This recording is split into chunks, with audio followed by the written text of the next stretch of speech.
This structure here to the side of the neck is a brief anatomy lesson for you, right? This side, particularly looking at from this perspective, looks like the shape of an L. Do you agree? Yes.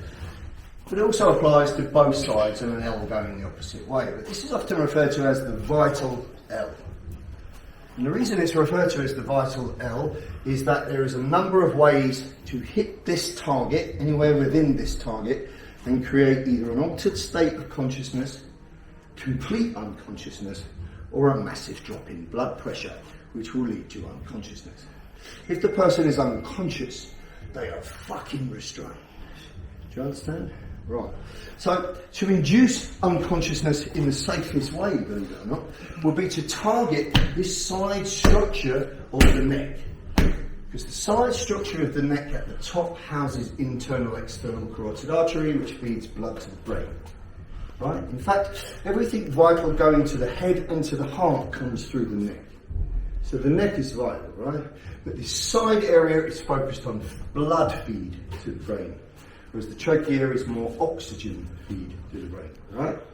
What also is housed here is the vagus nerve and the brachial plexus, which is a complex structure which, if assaulted and attacked, creates massive shock and disruption to that side it's been hit in terms of the arm. So hitting somebody nice and clean side of the neck here or side of the neck here will create drop in blood pressure and a disruption in mobility and unconsciousness. Conversely, if I hit to the jaw, I'm going to break the jaw. But most probably there's going to be enough impact G-force imparted that will also ricochet the brain inside the skull and you're going to create a knockout. If I hit across the facial structure, I'm probably going to break orbital socket, cheekbone, right? But it may not necessarily cause a concussion, but would certainly cause an altered state in consciousness. So if I lose this and I change the tool for an unarmed simple slap, if I was to slap him on the side of the neck in this way with this tool, I would drop his blood pressure instantaneously. His knees would most likely knock together and down he would go for a short period, but he would be out. And then the blood would return to the brain, feel groggy. Nonetheless, it's achieved what it should achieve. Get a knockout from a drop in blood pressure, right? If I slap and I focus the hard part of my palm on the jawline here, now when I slap, I'm going to shake the brain. And I'll probably get a concussion, and I'll get this rotation, which will create brainstem torque, and also shake matter inside.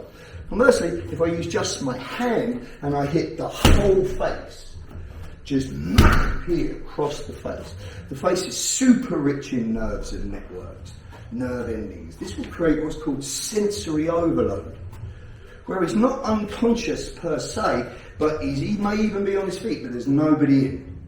It's like a boxer getting a standing count. It's just that. Sensory overload. So slapping anywhere in this area, from the face, the ear, the side of the neck, brachial plexus, or the jawline, can create those effects. And obviously if you use a force multiplier, you're going to double or triple those effects. Does that make sense? And here's your drill. So you're just going to go side of the neck. 1, 2, right? So far less than lethal. Most likely unconscious. If your next blow goes collarbone, broken energy, he's also disrupted. So when he comes to from his unconscious stupor, this side of his body, which 95% chances his dominant side doesn't work.